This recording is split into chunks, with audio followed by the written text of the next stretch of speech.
own unique brand of music and magic. Well, here's Director Michael Bay to tell us some more on making Pearl Harbor. Visual effects have always played a large part in my films. From the car chase in The Rock to the asteroid showers in Armageddon, special effects have allowed me to bring action-packed moments to life. With Pearl Harbor, the visual effects took on special importance. Not only did the effects have to look real, they had to pay tribute to an historic event. My crew and I worked a year and a half to ensure that the attack sequence would be as true as possible to the actual events of December 7, 1941. A big step towards achieving this realism was getting the Navy's permission to actually shoot at Pearl Harbor. In addition, the Navy let us use 20 decommissioned warships, affectionately known as the Mothball Team. Our special effects team rigged explosives on 17 of these old warships. In all, we used 706 of dynamite and 2,000 feet of primer core to simulate the massive explosions. In addition to the real locations in Hawaii, we also filmed on sets built inside a massive 16 million gallon water tank in Mexico. The tank was first used for the film Titanic. Its depth ranges from 4 to 40 feet and can be totally filled and drained in a little over a day and a half. This tank was used to create scenes of large-scale destruction that would be too unsafe, impractical, or impossible to actually shoot at Pearl Harbor. This is where we shot the sinking of the USS Oklahoma. With one of the battleships lined up on Battleship Row, after being hit by 9 torpedoes, it completely capsized in 7 minutes. Our set was built to depict the Oklahoma before and after the attack. On cue, you could hydraulically raise, lower, roll, and even completely sink the 180-foot section of the massive ship. During post-production, we used computer graphics to fill out the entire length of the 583-foot battleship. Our teams also built a variety of physical effects inside the tank, including air cannons, propane flame effects, and enormous explosions of fire and water. All this to simulate the chaos of a historic attack. Most of the planes you see in the attack sequence are 100% computer generated. This allowed us to fill the sky with swarming fighters, using only 12 real aircraft.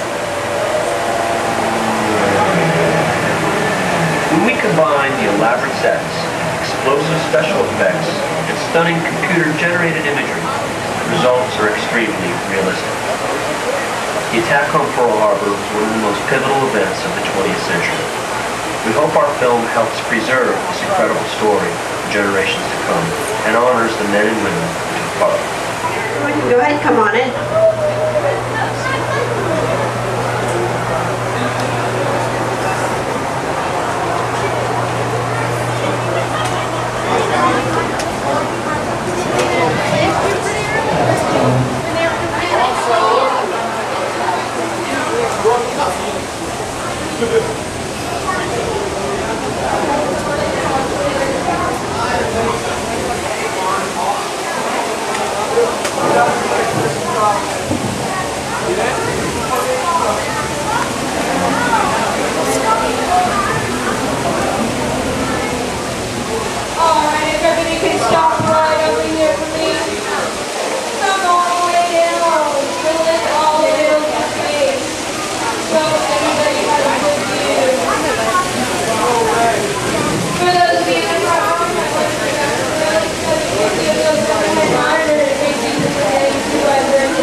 Such as Crimson Tide, Double Rock, and Pearl Harbor, can be credited large-scale and The action is then filmed as a carefully planned out sequence of events. Now today we're going to be shooting our own action sequence called Harbor Attack, using all the same special effects that directors like Michael Bay used. In fact, here's Michael set the scene for us. In this scene, the prologue is on a surveillance mission, searching the skies for enemy aircraft. Crew is caught off guard when the real danger surfaces beneath the sea. This is going to require a full range of physical effects, split-second editing, down to direction. Got the lights, got the cameras, all we need now is stage. If anyone knows serious action, it is certainly Michael Bay. The physical effects that will be adding to the action include water cannons, pressurized pounds per square inch bullet, which have to be perfect time and match continuity visuals, and eventually the pattern of the sound effects. And the last most important physical effect is fire, which has to be at its precise moment.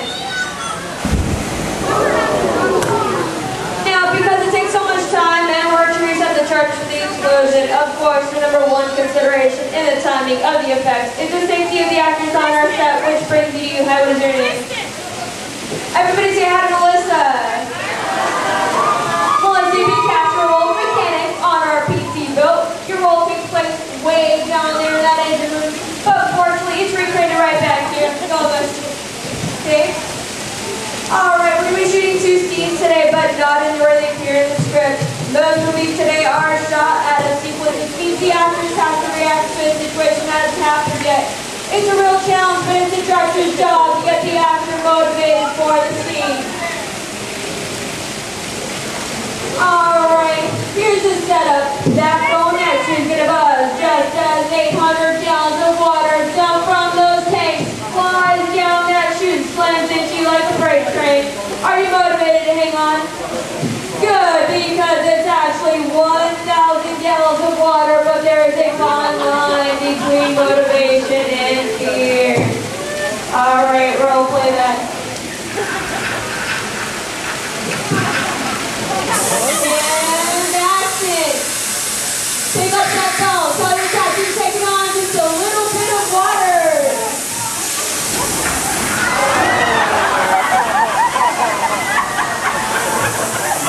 And that's what we call physical effects. Let's give a nice round of applause.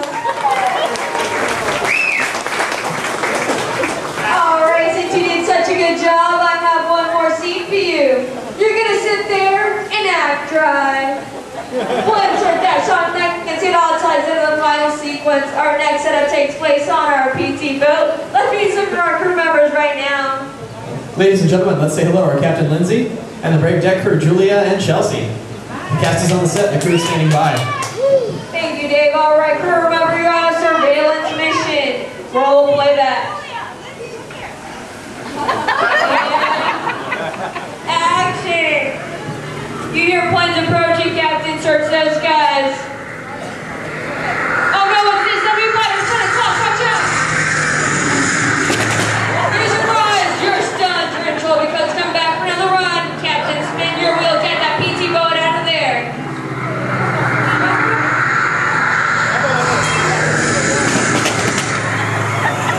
You lady just got out here. Captain, get on that boat and talk to your mechanic. Hey, crew. Stop bleeding. What's this on your right? Looks like an enemy torpedo. Alright, you start to relax. You think it's all over. But just then, you hear more planes approaching. You look up at the sky. You point. More enemy bombers at 12 o'clock. Bombs away. Everybody hit the deck.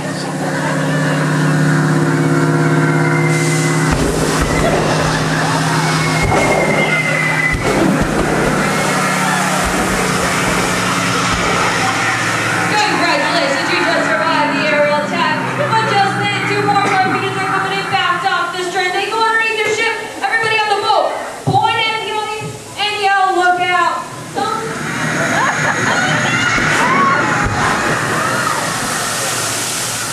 And tell us, give a nice round of applause.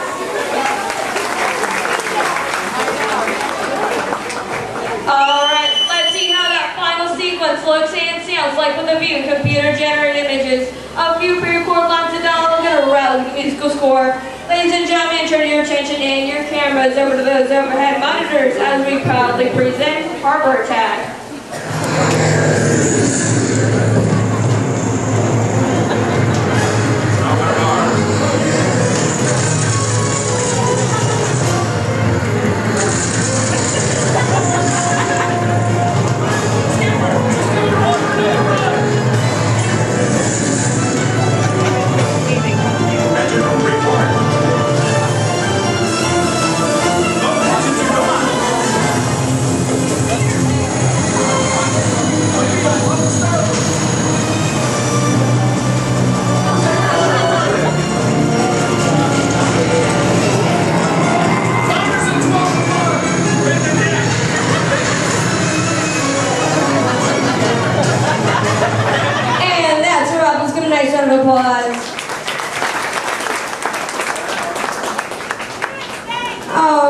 Being part of Harbor Attack. If you're waiting for brave volunteers, stay right where you are. If not, turn to your left, proceed down the ramp into the prop warehouse where our shuttle will be waiting.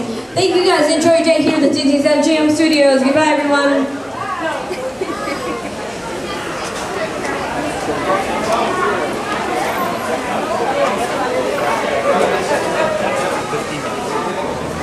If you haven't come separated, please step aside, regroup, and proceed down Road 45. For your guests traveling in a wheelchair or electric vehicle, please stay at the ramp at the exit doors so we can better assist you. If you're traveling with a stroller, please be prepared to fold it up, as it will be going on the shuttle with you. Once again, please keep your entire party together so you can be seated together on the shuttle. Thank you very much and enjoy the tour.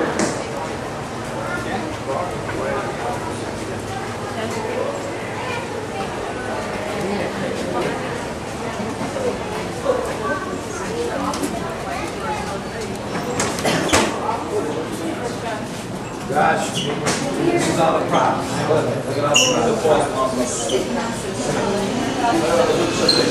All the props.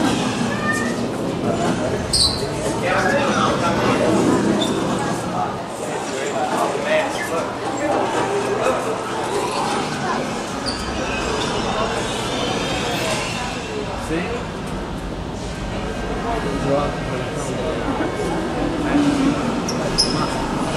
No, we go to Universal Studios. That'll give a better idea how they.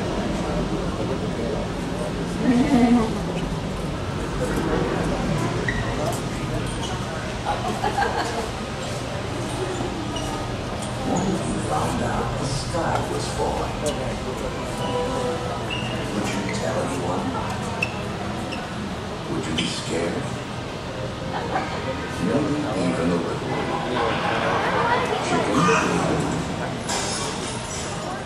Para que tengan un viaje seguro, permanezcan sentados, con las manos, brazos, pies y piernas dentro del tren.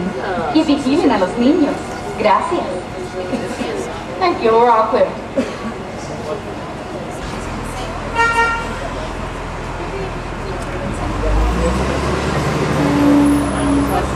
All right, ladies and gentlemen, we are off. Let me take this time to officially welcome you all here to the Disney MGM Studios. We are the Florida counterpart to the Walt Disney Studios in Burbank, California. There is no better way to start off our tour than with the symbol and landmark of the studios. Take a look high in the sky to the front left-hand side of the shuttle. You can see our award-winning Miracle Tower. Its design was based on the water tank that Walt Disney built in Burbank, California back in 1939. Ours stands a lucky 13 stories tall, and it's topped off with a set of Mickey Mouse ears. Each one of those ears weighs in at around 2.5 tons. Also take a look on your left-hand side, you'll see our former parking lot. It has now been turned into a practice area for our extreme stunt show, Lights, Motors, Action. This is where our stunt drivers hone their skills on a variety of practice vehicles, such as the red and yellow Pontiac GTOs you see. Those cars are chosen for their legendary performance because our stunts require split-second maneuverability and cars with a lot of horsepower. I'll tell you a little bit more about that show later on in the tour. The Disney MGM Studios is more than just a theme park though. It is a working production center, features sound stages, outdoor sets, state-of-the-art editing facilities, recording studios, and everything else needed to produce movies, television, and even live radio shows. Now we have had quite a few high-profile films here over the years. They include Instinct with Sir Anthony Hopkins and Cuba Gooding Jr., Passenger 57 with Wesley Snipes and Quick Change with Bill Murray, just to name a few. Now, speaking of movies, if you take a look on your right-hand side, you're going to see two of the surviving P-40s from Touchstone Pictures' blockbuster hit, Pearl Harbor, starring Ben Affleck and Josh Hartnett. Taken from the mold of a real P-40, these full-scale replicas were built in fiberglass over a steel frame. Those wooden propellers were spun by using hydraulic motors as the planes were shot apart and blown up during the film's dramatic attack sequence. The production team built only 16 of these models inside of a soundstage. The rest of the planes you saw lining the runways and sitting outside the hangars were all built inside of computers. Alright now, ladies and gentlemen, we're going to jump inside to one of the most glamorous areas of the studio, our award-winning creative costuming department. The entire costuming process begins with a designer's sketch. You'll see some of these sketches along the walls on either side. Then our team of seamstresses and tailors take these drawings and turn them into finished garments worn by the performers. Take a look on your left-hand side, you'll see original costumes from productions such as Herbie Fully Loaded, Ice Princess, Flight Plan, The Greatest Game Ever Played, and also Sky High. We do have the world's largest working wardrobe. Our team of over 250 skilled professionals use up to 1.5 million yards of fabric every year just to produce over 25,000 costumes. Now, as we continue through our costuming tunnel, take a look on your left, you're going to see a special display case which features costumes from the Chronicles of Narnia, The Lion, the Witch, and the Wardrobe. Just beyond that special display case, you have our prop and equipment storage areas, as well as the graphics studio there on your left. As we exit our creative costuming tunnel, the last room on your left is our main scenic shop. This is where our scenic artists and craftspeople build and maintain sets to be used for productions and also for shows and attractions throughout the 4 of our theme parks here at Walt Disney World. Alright now, ladies and gentlemen, we are traveling deeper into our background area. This is where the studio builds elaborate outdoor sets for productions, which hopefully you'll see one in just a moment, but for right now, I'm going to take you to another area. To start off this area, you're going to look on your left-hand side, you'll see our legendary number 53, Herbie the Love Bug. The Demolition Derby Herbie from Herbie Fully Loaded. It's not unusual to find props such as Herbie out here. In fact, you saw these areas are boneyard. Now, all of our studios do have boneyards to store larger props such as cars, trucks, planes, spaceships, For example, take a look on your left, you'll see the yellow steamroller from Who Framed Roger Rabbit. I have 2 Cadillacs in this boneyard, the red caddies from Gun and Betty Lou's Handbag, the blue caddies from Tin Men, the black and white police cars from Dick Tracy, starring Warren Beatty and Madonna, the green Geo Metros from Big Trouble, the blue Barracudas from Disney's Comedy Gone Fishing, the 2 black and white prop planes are from Disney's The Rocketeer, the blue helicopter cockpit set pieces from Blue Thunder, and those 2 military motorcycles on the end are from Indiana Jones and The Last Crusade. Now, some of the props from our boneyards are currently being used in a major production that is going on here today. We'll take a look on your right-hand side, or the right-hand side of the shuttle. You'll see a rather large standing set that has been featured in a lot of commercials and TV specials. We call it a standing set because it was built with the intent to never be torn down. And if you take a look on your left-hand side, you're going to see our split personality Herbie. Herbie does have a cameo appearance in our Life on His Action Extreme Stunt show, so hopefully he will pull himself together for the next couple of shows. Well, ladies and gentlemen, our driver has been in contact with our production coordinator, as you may be able to tell, as we are now making a turn to drive onto the set. Now, as we're making this turn, I'm looking ahead and it seems as though we're going to be traveling across a very bumpy wooden bridge, so just keep a tight hold on your loose items, like your hats, cameras, sunglasses, and small children, and just remember to remain seated at all times. Now, this canyon is a model of an actual canyon in Southern California. It took around 6 months for our team to build this set. And that is a long time for one set, but considering how long it took Mother Nature to build the building, so 6 months doesn't really seem to be all that bad. ladies and gentlemen, right now we're going to kind of take a pause in here if I try to roll it down. You guys can take a few send your pictures and I'll tell you more about the canyon. If you can't see it from here, but just up above us, our special platform where the production crews used to mount their cameras and shoot down into the set. And if you look across the set, you see a large tanker truck from one of the boneyards. Now because there was no way to drive this truck across the ravine, he had to hoist it up and over the canyon walls using a crane just to put it in position for it to fly. Those folks, it seems as though they weren't done setting up and filming the effects over here on Dusty Hollywood Lane. Oh folks, this Hollywood Lane is kind of our rain stop. Well, C-132, production crew, guys, we're going to exit this right. Cut your face so we can exit right. Oh, okay, let's try to change how we're going to exit this side.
Well, ladies and gentlemen, right now we're going to take you around the back and show you just how all these things were created. I want to take you around back and see what's just a little bit different.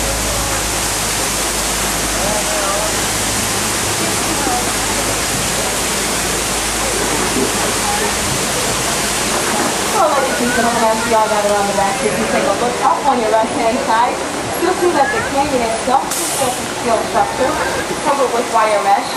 The wire mesh is then covered with a thin layer of colored concrete, and then it's hand-formed to make it look like a natural rock formation. Now the yellow pipes that you may see running through the set carry the gas for the fire and explosions exhaust. The large pipes carry the water for the flash flood.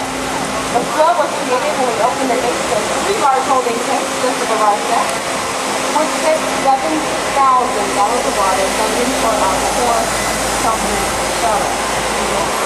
I don't want more action to this game. We do water into the canyon by using air cannons. These air cannons are so powerful that if you went to New York City and stuck a basketball in it, you can shoot that basketball up and over the Empire State Building with Now, Catastrophe Canyon was built originally with the help of a Hollywood special effects team, so it seemed to be an out-of-control disaster was just a safe, computerized sequence of events. Well, ladies and gentlemen, go ahead and take a look up on your right-hand side. You're going to see a very gorgeous aircraft. It does have a special meaning to us here at the Walt Disney Company. Airports across the country know this twin-engine turboprop as the N234 Mickey Mouse. That is not a prop from any movies or a television special. That's actually Mr. Walt Disney's personal aircraft, which is why we here at the Walt Disney Company more affectionately call it the Mouse. Now, one of the Mouse's first assignments was to shuttle Mr. Disney as well as his Imagineers from California to New York, back and forth during the final planning stages of the 1964 New York World's Fair. This is where some of our earlier attractions were first introduced, like the Carousel of Progress and also It's a Small World. And one of the Mouse's continuous missions was to shuttle both Walt and Roy, the Disney brothers, across Central Florida while they were trying to find the perfect place for Walt Disney World, and here we all are having a great time today. Well, ladies and gentlemen, I guess you may have noticed the new setup we have on our back lot, the Mediterranean Village, and large grandstand. Well, folks, this is the set for our Lights, Motors, Action Extreme Stunt Show. How many of you guys want to go see that today? A few people. All right, you guys want to go see it? Well, for those of you who have not went to go see it, there will be 2 more showings of Lights, Motors, Action today. You can check your times, guys, to see what time those shows will be available. This Play-Octane production was inspired by one of the most popular attractions at our Walt Disney Studios Park in Paris, France. And once the rest of you guys go see the show, you're going to be right there on the set as our film crew shoots a series of highly orchestrated stunts using custom designed vehicles and carefully timed pyrotechnics. The resulting footage is then going to be edited and mixed with visual and sound effects, then pieced together to show you all a dramatic action sequence. And we have worked with some of the world's top stunt directors and designed some vehicles capable of some amazing maneuvers. So once again, check your times, guys, to see what time those shows will be going on. Well, ladies and gentlemen, guess what? We have come up to our second production boneyard on our route. We'll take a look over there on your right, left-hand side, I'm sorry. You're going to see the missile canisters from Michael Bay's The Rock. We have the Krypton Haunted Mansion, that small counterpart from Mighty Joe Young. There's the Green Enemy Waste Disposal Truck. That's from our live-action version of 101 Dalmatians. That stars Glenn Close. We have Max here, our pod-like spacecraft from Flight of the Navigator, starring a young Sarah Jessica Parker. All your Star Wars fans, you have the Sand Skip from Return of the Jedi and the Snowspeeder from The Empire Strikes Back. And the 2 yellow helicopters from Earthfall and the helicopter, which are both from The Life Aquatic, which stars Steve Zissou, Bill Murray, Angela Houston. Pretty big names there. We also have this rare presidential escape pod from The Hitchhiker's Guide to the Galaxy, the sci-fi comedy. And 2 more mausoleums on the end from A Haunted Mansion. That stars Eddie Murphy, by the way. We briefly had an attraction that, well, the movie was based off the attraction that we have. That attraction is now over at Magic Kingdom. Pretty good. I love it. Well, ladies and gentlemen, from the canyons of Southern California to a Mediterranean village, we are now going to take one more journey here on our back lot, and this is going to be to the streets of New York City. A trip like this is only going to take a few seconds, so just sit back, relax, and enjoy this time off the street. I know I will. As you can see, we are still circling around our stunt show. So this set takes about 8 acres of our back lot, which makes it one of the largest sets that we do have here at the Disney MGM Studios. So ladies and gentlemen, go ahead and take a look on your left-hand side, and as you make the turnaround, you can look on your right. You're going to see what appears to be the New York skyline right here in Orlando. And as you make the turn, if you look further back on your right, you're going to see San Francisco, California, which makes this our Streets of America. Now we make this possible with I figured do the studies in an old movie trip called Forced Perspective. Those skyscrapers are actually just hanging flat, carefully positioned at the end of our street. Now the real Empire State Building is over 100 stories tall. Our center of outstanding 4-story tall. Our ladies are out there on our streets of America trying to help us keep our streets safe for all of the wonderful events that come here every day. Well, ladies and gentlemen, unfortunately we have come to the end of our tour. This is where you'll find the American Film Institute Showcase. Our current exhibit is called Villains, Movie Characters You Love to Hate. This is a salute to our silver screen bad guys and the films that made them infamous. You'll find this exhibit through the blue sliding glass doors to the front right-hand side of the shuttle. This is your one and only entrance back into the park, so please take as much or as little time as you need to look through it. Again, folks, my name is Shanika, your driver with Marnie. And out there on the dock, we have a lot of people there that will answer any questions you may have, any questions at all. Thank you for joining us here at the back of our tour. I'll have these doors for you in just a moment.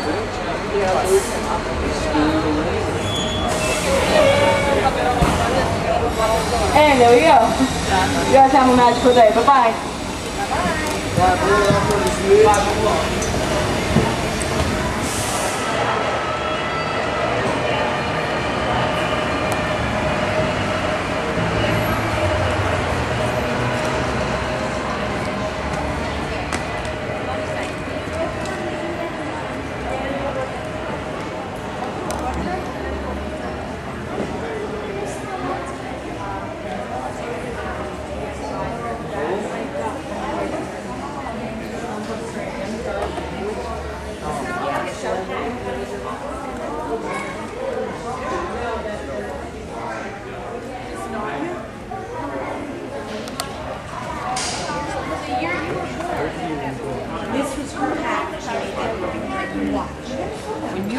watch, Caroline, that movie.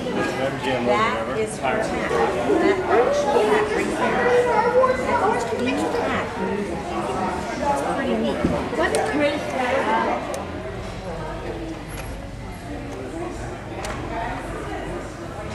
I have to do anything? Nope. Just push the button.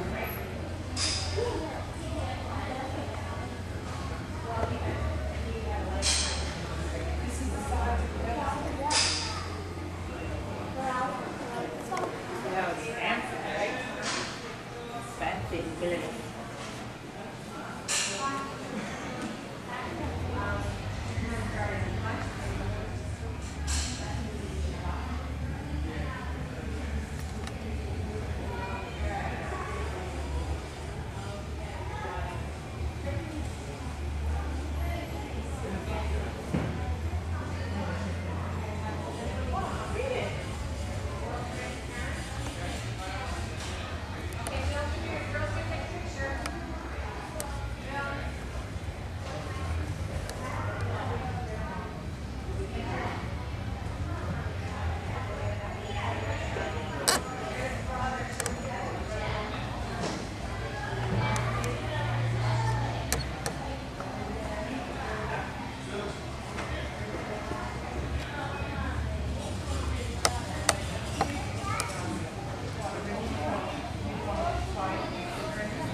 Hold it like this.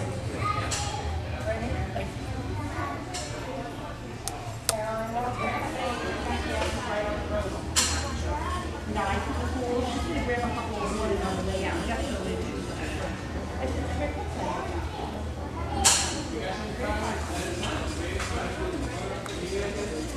it.